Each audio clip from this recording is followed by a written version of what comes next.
বিশ্বাস করেন, ওয়াল্লাহি আল্লাহর কসম করে বলছি, বিশ্বাস করেন, আপনার ইন্তেকালের পরে 40 দিন সময় লাগবে না এদের আপনাকে ভুলে যেতে। ওয়াল্লাহি আল্লাহর কসম করে বলছি, এই মানুষগুলোর কেউই আপনার প্রকৃত অর্থে আপন নন। আপনার অবস্থানকে তারা ভালোবাসে, আপনাকে তারা ভালোবাসে না। আপনাকে শুধু আপনার রব আল্লাহ ভালোবাসেন। আপনি তার উপর তাওয়াক্কুল করে হারাম ছেড়ে দেন, আপনাকে আল্লাহ পাক বেহিসাব রিজিক দেবে ইনশাআল্লাহ, ইনশাআল্লাহ তাআলা। মানুষ মানুষের অবস্থানকে মূল্যায়ন করে, আপনার পরে তার আপনাকে মনে রাখবে না। আপনি আমি যদি আজকে পৃথিবীতে নাও থাকতাম, আজকে যদি আমরা পৃথিবীতে নাও থাকতাম, পৃথিবীর ঘূর্ণন কমে যেত না। পৃথিবী ঘুরতই, রাত হতো, দিন আসতোই, আমাদের স্ত্রী সন্তানরা বেঁচে থাকতো, মা বোনরা বেঁচে থাকতো, সবাই যার যার জায়গায় ঠিকই থাকতো, আমরাই থাকতাম। এটাই বাস্তবতা, এটাই দুনিয়ার নির্মম বাস্তবতা। তাহলে এই দুনিয়ার সংক্ষিপ্ত জীবনে কাদের কথা চিন্তা করে আপনি আল্লাহর অবাধ্যতা করছেন? কাদের কথা চিন্তা করেন? স্ত্রী সন্তান পরিবার পরিজন ছেড়ে দেন, আল্লাহর ওয়াস্তে হারাম ছেড়ে দেন, হালালে চলে আসে। আমরা ইসলাম নিয়ে অনেক বড় বড় কথা বলি, কিন্তু সবচেয়ে বড় কথাটা হচ্ছে এই আয়াতটা যেটা আমি তেলাওয়াত করতে যাচ্ছি। ইয়া আইয়ুহাল্লাযীনা আমানু, হে মুমিনগণ, আলাইকুম আনফুসাকুম, তোমরা নিজের আগে নিজেদের নফসটাকে ঠিক করো। নিজেরা ভালো হও, পরের দিকে আঙ্গুল পরে উঠাও।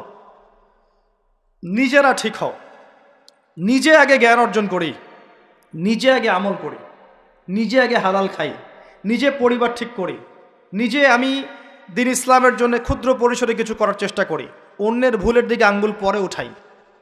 দেখবেন ইনশাআল্লাহ প্রত্যেকে যদি নিজের ফিকির করি, আস্তে আস্তে সমাজ ঠিক হয়ে যাবে ইনশাআল্লাহ। নিজে ঠিক না হলে কিচ্ছু ঠিক হবে না। আর নিজে ঠিক না হয়ে মানুষকে ঠিক করতে যাওয়া ঠিক নয়। একটা বাতি যখন জ্বলবে, একটা বাতি থেকে আরো অনেক বাতি জ্বলবে ইনশাআল্লাহ। আল্লাহ পাক আমাদের সবাইকে হালাল রিজিক অন্বেষণ করার তৌফিক এনায়েত করুন, আমিন। যাদের হালাল রিজিকের সমস্যা আছে, আল্লাহ পাক যেন বেহিসাব রিজিকের ব্যবস্থা করে দেন, আমিন। আপনার আমার সম্পদ সুদের মধ্য দিয়ে লুটে নেওয়া হয়েছে, সম্পদ পেপার মানির মধ্য দিয়েও সাক করা হয়েছে। পৃথিবীর একটা অংশ দিন দিন ধনী হয়েছে, আর একটা অংশ ডে বাই ডে প্রভার্টি ডিস্ট্রিবিউশনের মধ্যে চলে গেছে। এগুলো বুঝতে আরো সময় লাগবে, আরো দিন যেতে দেন, 5 বছর 10 বছর যাক, আপনারা নিজেরাই বুঝতে পারবেন ইনশাআল্লাহ তাআলা। বিষয়টা হচ্ছে যে এগুলো ভবিষ্যৎবাণী নয়, এগুলো বর্তমান।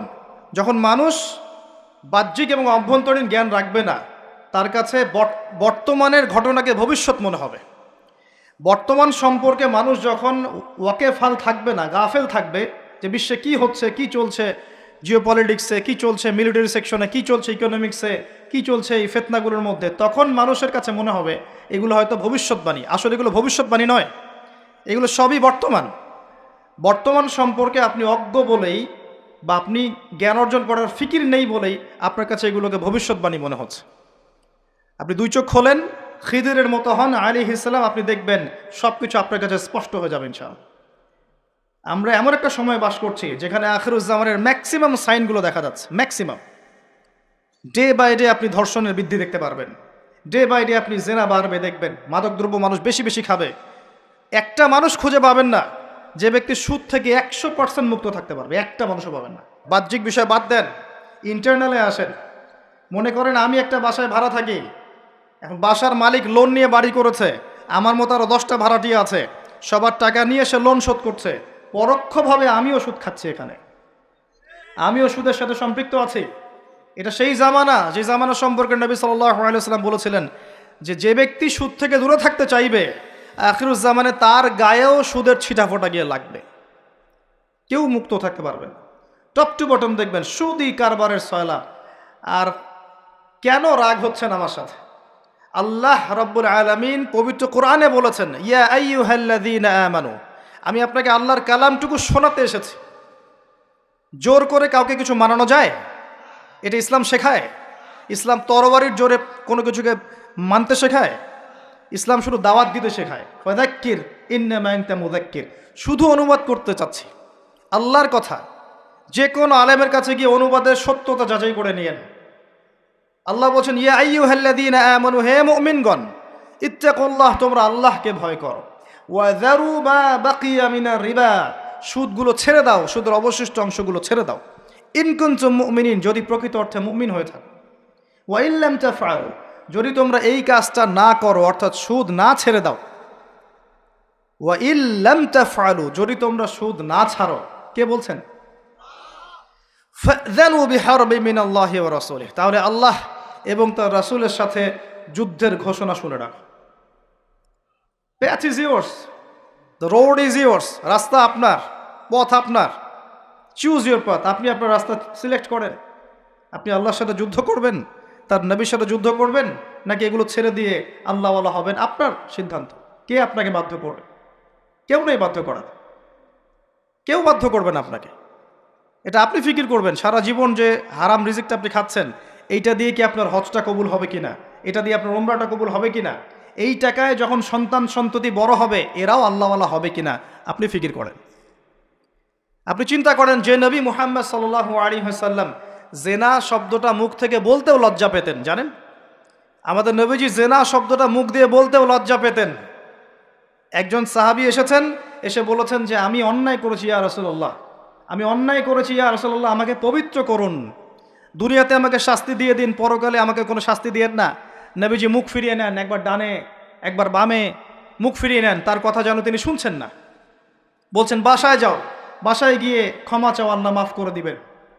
কিন্তু সেই ব্যক্তি নাছরবান্দা, না আমাকে পবিত্র করেন, আমি অন্যায় করেছি, হুদুদ কায়েম করেন। তখন নবীজি বাধ্য হয়ে বলছেন আবিকা মাজনুন, তুমি কি পাগল? তখন সেই ব্যক্তি বলছেন না ইয়া রাসূলুল্লাহ, আমি পাগল নই, আমি অন্যায় করেছি, আমাকে পবিত্র করেন। কি তাড়না, যাতে আল্লাহর কাছে তাকে পরকালে শাস্তি পেতে না হয়, দুনিয়াতে শাস্তি দিয়ে দেন। কি তাড়না! এরকম মানুষ আছে এখন? চিন্তা করে।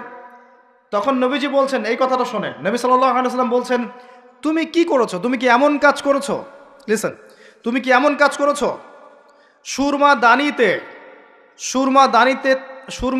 থেকে সুরমা বের করার সময় আমরা যেভাবে বের করি, তুমি কি এমন কিছু করেছো? আমি কি বুঝাতে পারছি? এখানে সবাই অ্যাডাল্ট, ব্যাখ্যা করার প্রয়োজন আছে? সুরমা দানি থেকে সুরমা বের করার জন্য আমরা যা করি, তুমি কি তেমন কিছু করেছো? খেয়াল করে দেখেন, প্রিয় নবী সাল্লাল্লাহু আলাইহি ওয়াসাল্লাম মুখে জেনা শব্দটা বলছেনও না, বলতেও চাচ্ছেন না। তিনি এত উচ্চ মানের ভদ্র মানুষ, সুবহানাল্লাহ সাল্লাল্লাহু আলাইহি ওয়াসাল্লাম। সেই নবীর একটা কথা আপনাকে শোনাই। সেই নবীজি বলেছেন সহিহ বুখারীর হাদিসে যে সুদের পাপের ৭৩টা শাখা আছে, যার সবচেয়ে নিম্ন শাখা নিজের মায়ের সাথে জেনা করা। আমি কিভাবে আপনাকে বুঝাবো যে এটা তিনি কত বড় পাপ বলেছেন? কাদের জন্যে? স্ত্রীর জন্যে খাচ্ছেন, সন্তানের জন্য খাচ্ছেন, পরবর্তী প্রজন্ম মানুষ করার জন্যে, বা দুনিয়ার স্বার্থে? বিশ্বাস করেন, ওয়াল্লাহি আল্লাহর কসম করে বলছি, বিশ্বাস করেন, আপনার ইন্তেকালের পরে 40 দিন সময় লাগবে না এদের আপনাকে ভুলে যেতে।